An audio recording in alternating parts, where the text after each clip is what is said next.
إن الحمد لله نحمده ونستعينه ونستغفره ونعوذ بالله من شرور أنفسنا ومن سيئات أعمالنا إنه من يهده الله فلا مضل له ومن يضلل فلا هادي له أشهد أن لا إله إلا الله وحده لا شريك له وأشهد أن محمدا عبده ورسوله صلى الله عليه وعلى آله وأصحابه ومن تبعكم بإحسان إلى يوم الدين أما بعد. Assalamualaikum warahmatullahi ta'ala barakatuh. Na ipagpapatuloy natin ang ating pagbibigay paliwanag mula sa ating mga scholars at pagbibigay ng benepisyo sa mga hadith na ito upang magamit natin sakali magkaroon ng pagkikiyas o ating gawing mga dalil ay malaking maitutulong sa atin ng mga hadith na ating binibigyan liwanag ayon ito mula sa ating mga maaalam na scholars na pinagkalooban ng kalaman ng Allah subhanahu wa ta'ala. At ganun din ibinibigay natin ang mga benepisyo nito bilang karagdagan sa atin. So, sa araw na ito ay ang hadith, na unang hadith na ating babasahin ay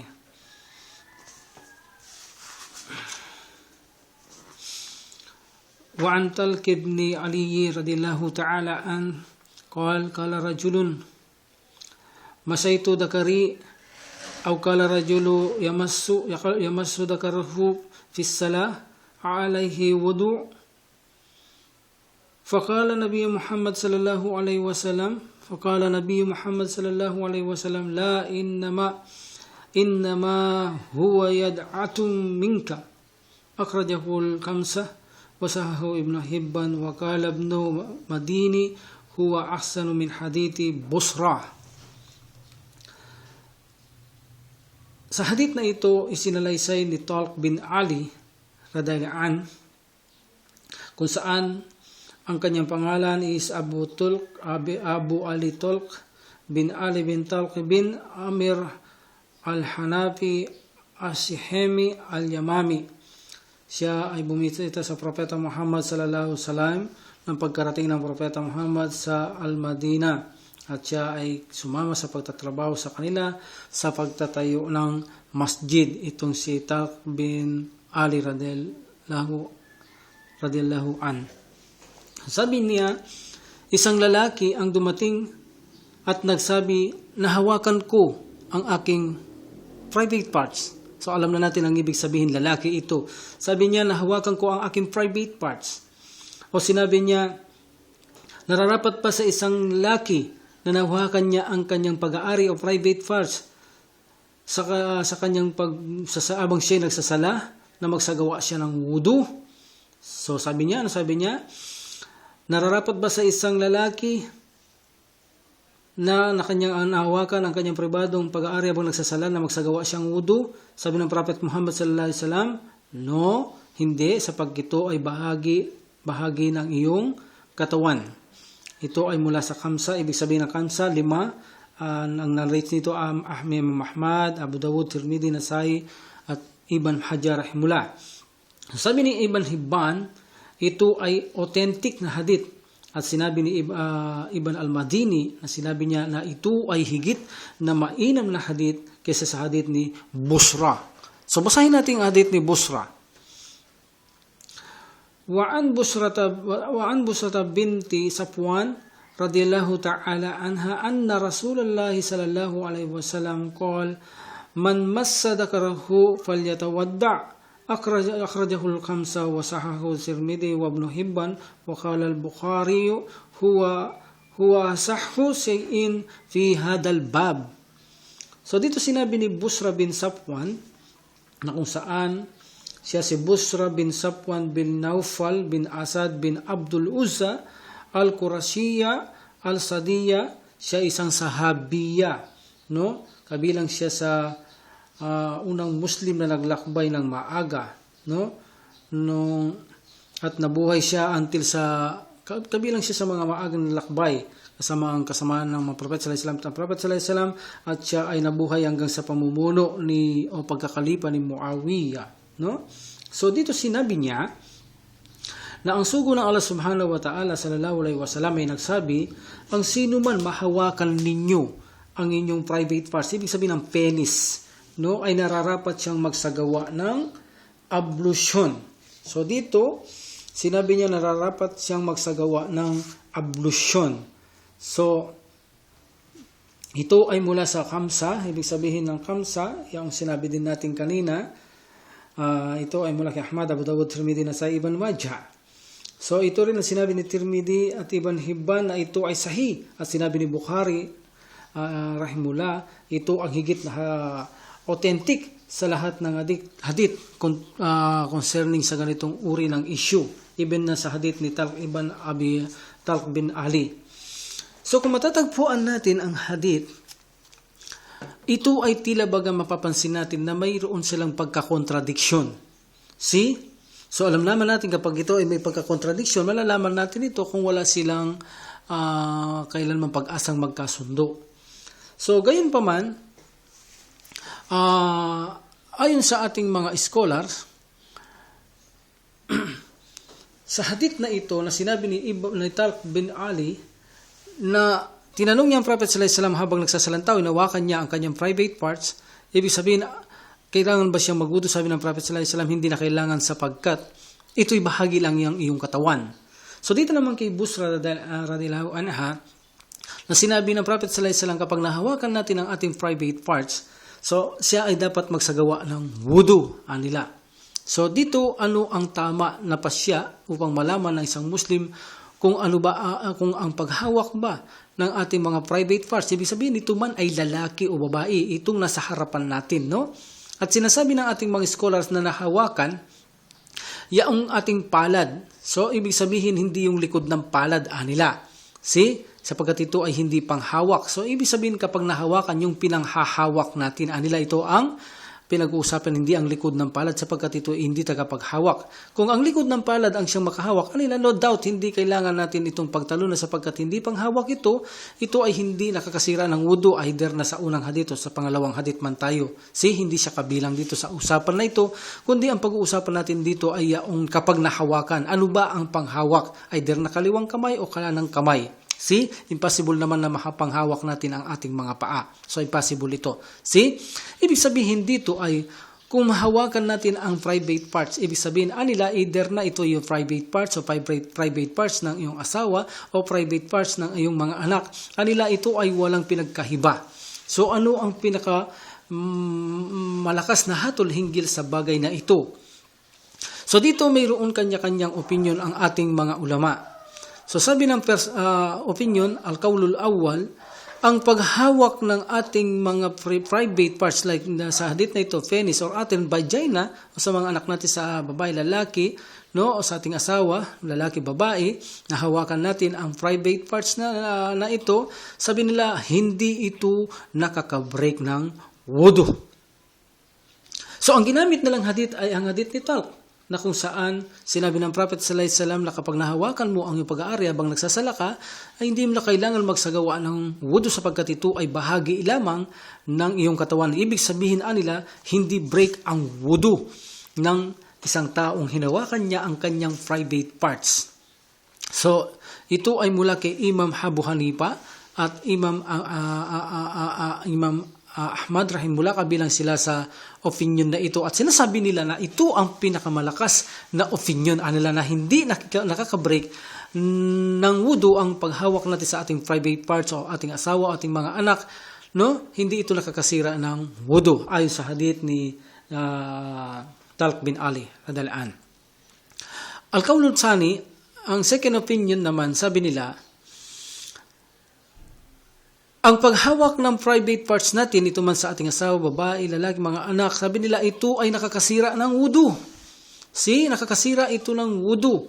Ang ginamit naman nilang dalil ay ang kay Busra bin Safwan, na kung saan sinabi ng Prophet Muhammad sallallahu alaihi wasallam, kapag nahawakan ninyo ang inyong mga penis, sabi niya sa itong nakahadith sa mga kalalakihan, penis, but in kiyas kasama lahat dito ang babae, mga private parts na babae at lalaki, maging anak natin, mga lalaki o babae.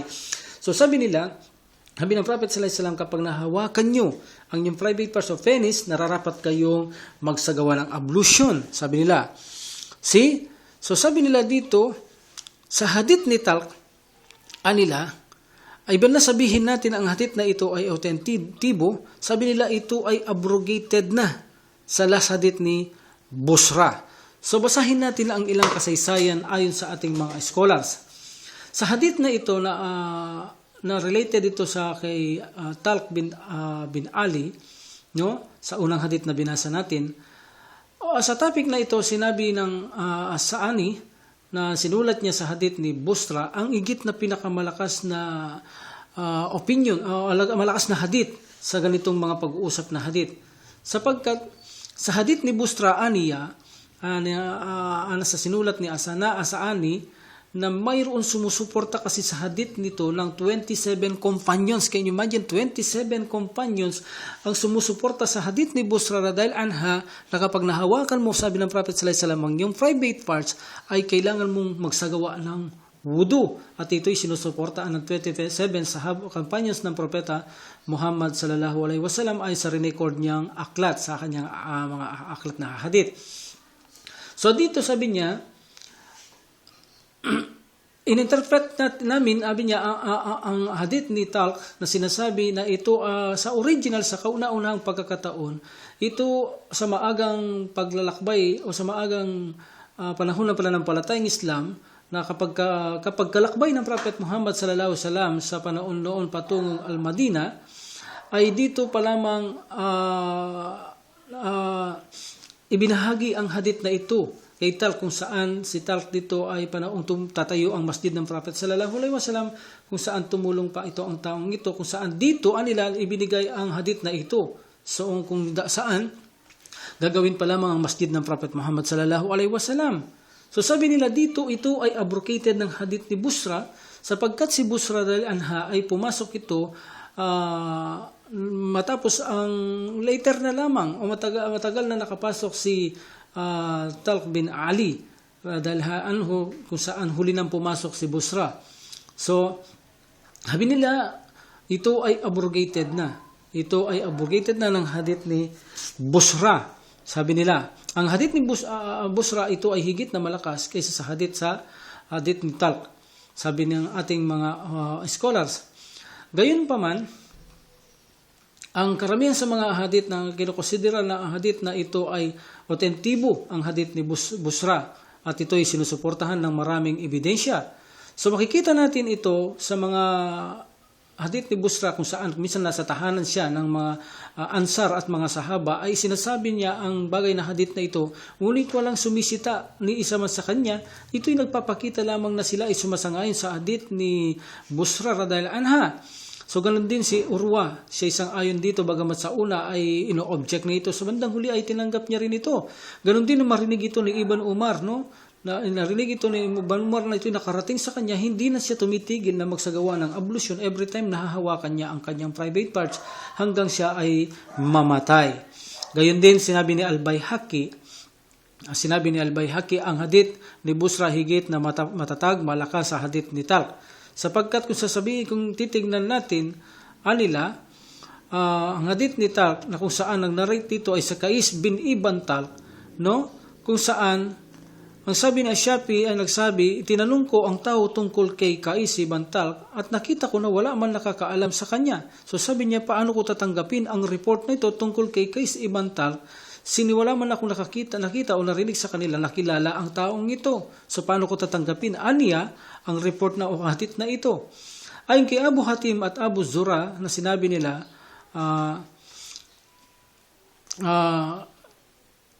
si Qais ibn Talq ay hindi ang taong magagamit natin upang kunin na maging basihan ng kanyang hadith, no?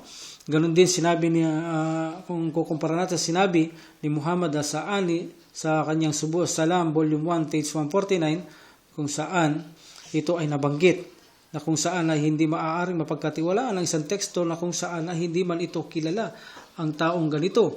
So sa ganito, sinabi din ni Imam Asyafi at Abu Hatim, Abu Zuhra, Daraqutni, Al-Baihaqi, Ibn Jawzi, na kinukonsidera ang hadith ni Talq na ito ay itong mahina na hadith, at ganun din si Al-Zimi.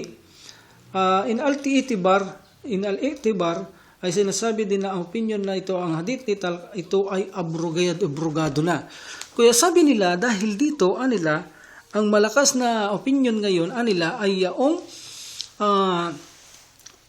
kapag nahawakin mo ang iyong private parts, ito ay mawawalang bisa ang iyong wudu. So dapat ikaw ay magsagawa ng wudu sapagkat ito ay higit na malakas na opinion. So ang pangatlong opinion, sabi nila, ang patungkol sa hadith ni Talq at Busra ay maaari itong mag-combine. Sabi nila, maaaring mag-combine ito at hindi dapat at walang maabrogado sa dalawang ito sapagkat mayroon pa silang posibilidad na mag-combine. Sa hadith ni Talq, sabi niya, kung maawakan niya ang private parts habang nagsasala, ibig sabihin na hawakan niya ito na mayroon itong nakaharang. Ibig sabihin direkta ang nahahawakan ang kanyang private parts. So dahil dito ay hindi mo na raw kailangan pang isagawa ang wudu. Samantalang hadith na kay Busra, ito ay diretsahang nahahawakan mo ang iyong private parts na wala itong harang. At sabi nila dahil dito ay kailangan mong magwudu. So lubhang ito ay malayo ang paliwanag na ito, no? Sapagkat malinaw na tinutukoy sa hadith ni Talq bin Ali yung kapag nahawakan mo ang iyong penis, no, sa panahon ka nagsasala, kailangan bang magwudu. Ibig sabihin, sinabi ng Prophet sallallahu alaihi wasallam, ito ay bahagi ng iyong katawan. Kapag sinabing bahagi ng katawan, ito ay sumasayad sa iyong pinanghahawak. So ito ay hindi katanggap-tanggap na opinion, ang halanggit maalam. So ang ikaapat na opinion, sabi nila, mapapag-combine natin ang hadith at walang dapat dito na ma-abrogated. Ang hadith ni Talq, bagamat may nagsasabi na ito rin ay malakas, kapag nahawakan mo ang iyong private parts ay hindi ka mabibreak kung ito ay walang pagnanasa. Kung wala itong pagnanasa, wala kang intention o ano bang hangaring pagnanasa, no? Dito ay wala itong, hindi ka mabibreak sa ganitong punto. Ang hadith naman ni Busra nila, kapag hinawakan mo ang private parts mo na mayroon kang layunin o pagnanasa sa iyong nararamdaman sa katawan kung bakit mo ginagawa ito, so ang iyong wudu nila ito ay break. So ganito nila ito pinagkasundo. Kung mayroong pagnanasa, break. Kung walang pagnanasa, hindi break. Sapagkat ang dahilan kapag ginawakan mo ang yung private parts na mayroon kang pagnanasa, hindi imposible na magkaroon na lumabas sa iyo. Like for example, ng madi. So sa ganito, ikaw ay magkaroon ng najis at kailangan mong hugasan to. At of course, ang madi ay nakakasira ito ng wudu. Gaya ng tinalakay natin sa nakarahang hadith. See? Okay. So sa hadith na ito, makikita natin na kapag hindi natin alam, tulad ng taong ito natanong kay Prophet sallallahu alaihi wasallam, na kapag hindi natin alam ang isang bagay ay paulit-ulit nating sinasabi na ipagtanong natin to upang malaman natin ang kasagutan. So ito ang gamot sa kamangmangan, ang kaalaman. At pag-aalinlangan, ang gamot sa pag-aalinlangan ay kaalaman din upang mawala ang ating pag-aalinlangan sa ating pananampalataya. See, kapag sa pangalawang benepisyo nito, kapag tinatanong at alam mo ang sagot, ay kinakailangan ay magbigay ka kung maaari ng extra benefits na kapakinabangang sagot o sa pamamagitan ng ang aksyon, ipakita mo ang iyong itinuturo, mas madali itong tandahan, no? So kung hindi naman ay maaari kang magbigay ng extra benefits at ito ay tinalakay na rin natin sa mga nakaraan nating mga pag-uusap ang mga bagay na ito, no? Na ito ay natalakay na natin. So dito ipinakita nila na kapag ikaw ay hinawakan mo ang iyong private parts na may pagnanasa, ang wudu mo ay break. Kapag walang pagnanasa, ang wudu mo ay hindi break. Sa ganito ay walang abrogado sa kanilang dalawa, bagamat maraming nasasabi ang isang autentibo, dito ay napagkasundo nila na kapag nahawakan mo ang private parts mo, ikaw ay magwudu kung ito'y may pagnanasa dahil may posibilidad na may lumabas sa tulad ng madi. Kung wala ang pagnanasa, no lustful o no desire, ikaw ay hindi na kailangan magwudu sapagkat ito ay walang pagnanasa. So napaka-imposible may lumabas sa iyo. So sa ganito ay malayo na may lumabas sa iyo, ang iyong wudu ay nananatili pa rin. Okay? Ito ang kanilang pasya. Another hadith. وعن عائشة رضي الله تعالى عنها أن رسول الله صلى الله عليه وسلم قال من أصابه فيء أو رعاف أو كلس أو مدي أو الكلس المادي فلينصرف فليتودع ثم لا يبني على صلاته وهو في ذلك لا يتكلم. So dito sa hadith na ito, akhrajahu Ibnu Majah wa da'afahu Ahmad wa ghayru. So dito sa hadith na ito, isinalaysay ni Aisha radhiyallahu ta'ala anha na sinabi ng Propeta Muhammad sallallahu alaihi wasallam na ang sino mang magsuka o lumabas ang dugo sa kanyang ilong o maglabas ng madi ay nararapat siyang umalis at magsagawa ng ablusyon at pagkatapos kumplatuhin niya ang kanyang pagdarasal kung saan siya tumigil sa kondisyong hindi siya magsasalita ng anupaman. Ito ay mula kay Ibn Majah at Imam Ahmad at saan sinasabi na ang hadith na ito ay mahinang hadith. So makikita nyo rito sa hadith na ito na mula ito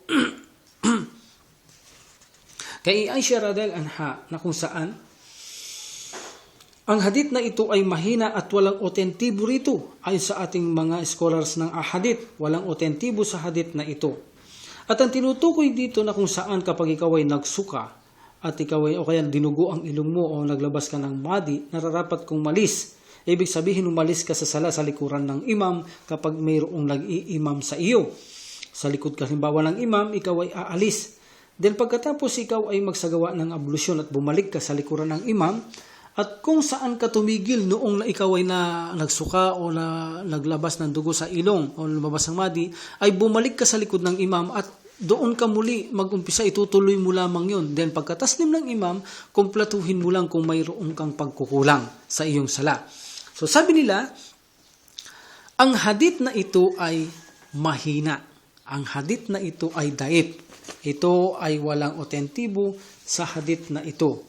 Walang otentibo sa hadith na ito sapagkat binabangga niya ang maraming mga hadith na kung saan ang pagsusuka ay nakakabreak ba ng wudu? No, walang maliwanag na hadith na nakakasira ng wudu ang pagsusuka. Even na marami ang lumabas na suka o maliit, walang malinaw na hadith pagdating sa bagay na ito. Maliban sa hadith na ito, makikita mo, mahinang hadith. Ang pagdurugo ng ilong, ito rin ay hindi nakakasira ng wudu. Sapagkat alam natin na maraming sa mga sahabat, ang mismong Prophet sallallahu alaihi wasallam ay nagsasala abang sila ay dinudugo at marami silang tama sa pakikipagdigmaan. Ito ay konting dugo na mula sa ilong lamang. Of course, ang madi nakaka-break ito. Pero ang pinakamahina pa rito ay yung na-break ka halimbawa, aalis ka sa linya at magwuwudo ka, then pagkatapos hindi ka dapat magsasalita, itong kondisyon, kung tinatanong ka, huwag kang magsasalita, ano pa man, then pagkatapos mo magwudo, then bumalik ka sa linya mo, kung saan ka tumigil kanina sa pagka-break mo, iyon lang ang itutuloy mo. At kung sakaling magtaslim na ang imam at may pagkukulang ka, buuhin mo lang ang kulang mo. So sabi nila, ang hadith na ito ay daif at walang otentibo sa hadith na ito. Kung kaya naman, hindi na natin dapat pag-usapan ang bagay na ito. Ang dapat lang natin maipaalam, marami kasing nagsasabi na ang pagsusuka ay nakakasira ng wudu. Tandahan ninyo, walang malinaw na hadith na ito ay nakakasira ng wudu, malaki man o marami man o kakaunti ang lumalabas na suka. Ang pagdurugo, ito rin ay kontra sa mga matitibay na hadith na ito'y hindi nakakasira ng wudu, maliban sa madi, of course, na topic na natin ito. So ang hadith na ito ay mahina at walang otentibo sa hadith na ito. Okay? Another hadith, wa an Jabir bin Zamurah radhiyallahu ta'ala anhu anna rajulan sa'ala an-nabiy Muhammad sallallahu alaihi wasallam atawadda'u min luhumil gamam qala no, this is not the hadith. Wa an Abi Hurairah radhiyallahu ta'ala anhu qala Nabiy Muhammad sallallahu alaihi wasallam man ghasala mayyitan falyastagsil wa man hamalahu falyatawadda akhrajahu Ahmadu wa Nisa'i wa Tirmidhi wa Hasana wa qala Ahmadu la yusihhu shay'un fil hadal bab.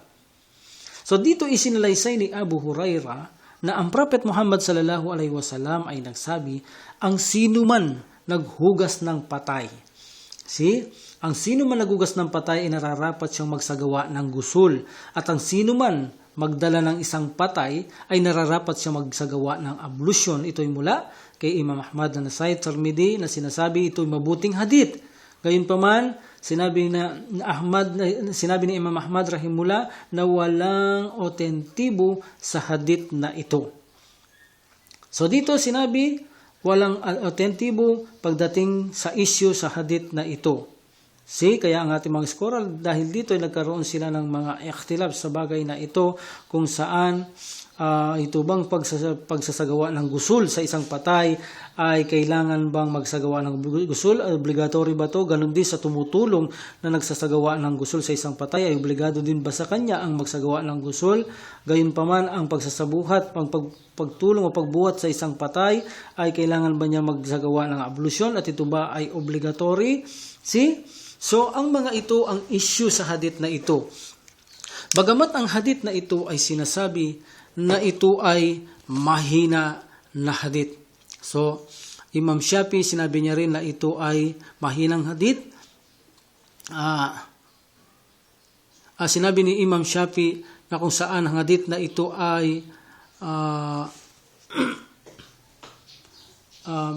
ito ay mahina ang ating mga scholars, na ang hadith na ito ay napakahina nila, ang hadith na ito. So, bagamat ito ay mahina, marami ang nagkakaroon ng ikhtilaf sa bagay na ito. No? Marami ang hindi nagkasundo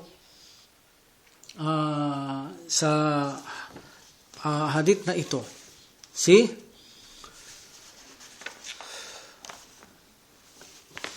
So dahil dito,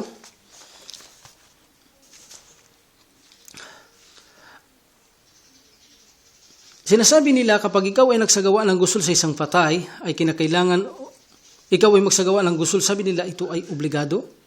Sabi ng iba, hindi. Kung ikaw ay magbuhat ng patay, sabi nila maghugas ka magwudu ka, sabi ng iba ito ay obligado, sabi ng iba ay hindi.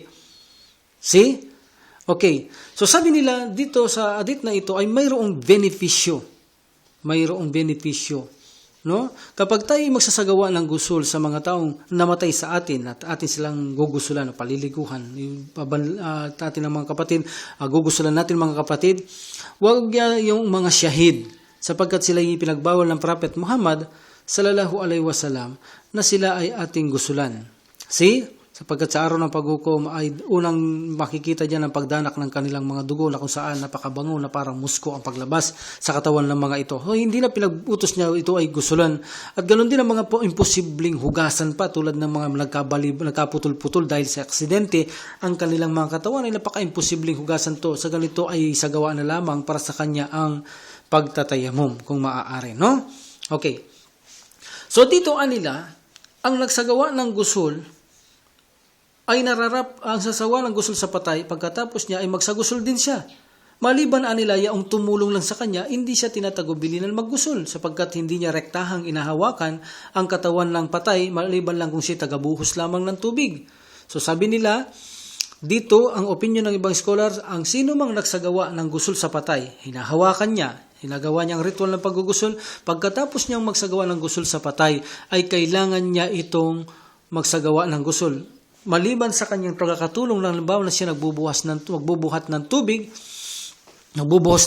ito ay hindi na siya kailangan maggusul sapagkat siya ay hindi nakakahawak sa patay. Ngunit sa ibang opinion nila, silang dalawa ay kinakailangan magsagawa ng gusul nila. So, kinakailangan silang magsagawa ng gusul ayon sa ating mga scholar kapag ang tumulong at nagsasagawa ng gusul sa isang patay. So sa hadith nito nila, ang tumutukoy dito ay yaong humahawak at nagsasagawa ng gusul sa patay. Dapat sabi nila, yaon lamang naggusul sa patay, hindi kabilang nagbubuhos ng tubig. So ay naman sa iba, dahil konektado siya sa pagsasagawa nito, ay kabilang siya dapat sa magsagawa ng gusul sapagkat siya ay involved sa gawaing ito nila. Okay. Sa hadith na ito, ipinapakita na kapag ikaw ay nagsagawa ng gusul sa isang patay, sa mga kapatid sa pananampalataya, of course, hindi naman pwedeng gawa ng gusul ang hindi mananampalataya, kundi ito ginagawa lamang ng mga kamusliman sa kapwa kapatid na Muslim na kung saan sila hindi nalalaman natin na kung sila lumabas sa Islam ay hindi niya dapat gusulan ito. Ngunit kung di natin ito alam ay kinakailangan obligasyon natin na linisin ang ating mga kapatid sa pananampalataya at ibalot bago ilibing maliban sa mga syahid o kaya napaka-imposibleng linisin tulad na nagkaputol-putol ang kanilang katawan. So sa hadith na ito, ipinapakita sa hadith na ito na kapag ikaw ay naglinis ng patay, ay kinakailangan mong magsagawa ng gusul. Ibig sabihin ay break ang iyong wudu. At kung ikaw naman ay magdala ng patay, nakipaglibing ka, buhat-buhat mo ang iyong kapatid sa pananampalataya. See? Ay kinakailangan mo kapag ikaw ay tumulong o nagbuhat sa patay na ito, ay kailangan mo namang magsagawa ng wudu. Ibig sabihin ay pareong nakaka-break ba ang paggugusul sa isang patay at paghawak nito ay nakaka-break bang pareho ng ating mga ablusyon? So pakatandahan natin, unang-una, ang hadith na ito ay hindi ito marpo. Ito ay sinatawag nilang sahih mawquf. Ito ay patwa lamang na mula kay Abu Hurairah radhiyallahu anhu. Hindi statement ito ng Prophet Muhammad sallallahu alaihi wasallam. Ngunit sinabi ni Imam Ahmad rahimullah na sinabi niya na mayroong mga group na scholars na sang-ayon na kung saan ang scholar nito like Tirmidhi na kung saan sinabi nila ang hadith na ito ay itinataas ang antas mula sa Prophet Muhammad sallallahu alaihi wasallam, no? Hindi ito galing sa kanyang mga companions, kundi ito ay galing kay Propeta Muhammad sallallahu alaihi wasallam ayon sa kay Tirmidhi, kabilang dito si Tirmidhi rahimullah. So sabi nila ang hadith na ito ay autentibo rin. Ang sabi naman ng iba, ito ay opinion ni Abu Hurairah, ito ay mawquf mula lang kay Abu Hurairah sa kasamahan ng Prophet Muhammad sallallahu alaihi wasallam. So maraming issue sa hadith na ito. Sabi nila, obligado kapag ikaw ay nagugas ng patay o tumulong ka. Ang iba naman, obligado sa nagugas lang, hindi doon sa tumutulong. At kapag binuhat mo ang patay, kasama kang bumuhat, kailangan magsagawa ka ng wudu, anila. See? So ayon kay Sheikh Fawzan, Al-Fawzan rahimullah, ang hadith na ito ay hindi isang pag-uutos na ito ay obligado. Ito ay mustahab o rekomenda, allowable o kaya rekomenda. Ang hadith na ito ay rekomenda lamang. Sapagkat mayroong ibang hadith, tulad ng hadith na isnilaysay ni Al-Baihaqi na ito ay marfu, kung saan na sinasabi ito sa hadith na ito ng Prophet sallallahu alaihi wasallam, laisa alaikum fi mayyitikum gusulun ida gusultum. So sabi niya ng Prophet sallallahu alaihi wasallam, hindi obligado sa inyo na magsagawa ng gusul kapag hinugasan nyo ang patay na tao. See? So makikita nyo dito, ipinakita ng Prophet Muhammad sallallahu alaihi wasallam ang pagpapawalang bisa ng pagsasagawa ng gusul na ito ay wajib. So lumilitaw dito, sinabi dito na lumilitaw ayon kay Sheikh Al-Fawzan na ito ay mustahab. O kaya naman ito ay rekomenda na dapat mong gawin upang magkaroon ka ng reward. At o kaya naman ito ay allowable mong gawin, subalit ito ay hindi obligado. Hindi obligado anila. At ang iba naman ay sinasabi na ang hadith na ito ay abrogado na. Ito ay abrogated na ang hadith na ito na kung saan magsagawa ka ng gusul kapag sinagawa mo ang paggugusul sa isang patay. At sa bandang huli sinabi ng Prophet sallallahu alaihi wasallam na hindi nyo kailangan gawin ang paggugusul kung sakaling kayo nagugas ng patay. So pinakikita rito, sabi nila, ay abrogado na ang unang kautusan na ito. Ang iba sa mga scholars natin ay nagsabi, ito ay hindi abrogado. Sapagkat maaari nating ikombinasyon ang dalawang hadith na ito, anila. So sabi nila, ang hadith ni Abu Hurairah ay obligado. So sabi nila ng mga scholars, kapag ang narration ay nagsabi sa iyo na obligado ito ay obligado. Maliban lamang kung makakita ka ng ebidensya na tinatanggalan ng pagka-obligado. So ito ay dumadako ito sa lower level. Kaya itinatawag nilang recommenda o minsan ay mustahab. No? So dito dumababa sa lower level. Ito ay nagiging recommenda na lamang. So dito, meron tayong ebidensya upang mawala ang pagka-obligasyon nito dahil sa hadith na kung saan hindi tinatagubilin ng Prophet sallallahu alaihi wasallam pagsagawa ng gusul kung ikaw ay nagugas ng patay, ibig sabihin ay ibinaba ito sa lower level lamang at hindi ito naging abrogado. Ito ay rekomenda o mustahab. See? Okay. So, kung pagsasamahin ng dalawang hadith kay Baihaqi, sinasabi na ito ay ito ay obligado na ang sino man magsagawa ng gusul sa patay ay obligado siyang sagawa ng gusul. So dito, ito ay ibinaba sa mababang uri ng antas. Samantalang dahil kay Baihaqi, na sinabi niya na ito ay hindi obligado. So dito ipinapakita na ito ay mustahab. See? It's meant to say na kapag ikaw ay naghugas ng patay, either na gusto mo itong maggusul, dahilan sa ito ay rekomenda. Ikaw ay mustahab. Mustahab, wala kang reward, wala kang kasalanan. Rekomenda, mayroon kang reward at wala kasalanan kung hindi mo gagawin. Kung ito ay rekomenda at ginawa mo, mayroon kang reward, no? Sa Allah subhanahu wa ta'ala. Ngunit, ito ay hindi wajib. Ito ay hindi wajib. See? Okay. So, ito ay hindi obligado. So, mas mainam lang sagawa tayong gusul. Ngunit, kung hindi tayo magsasagawa, ito ay walang pinsala na matatama tayo sa bagay na ito. So, gayon pa man,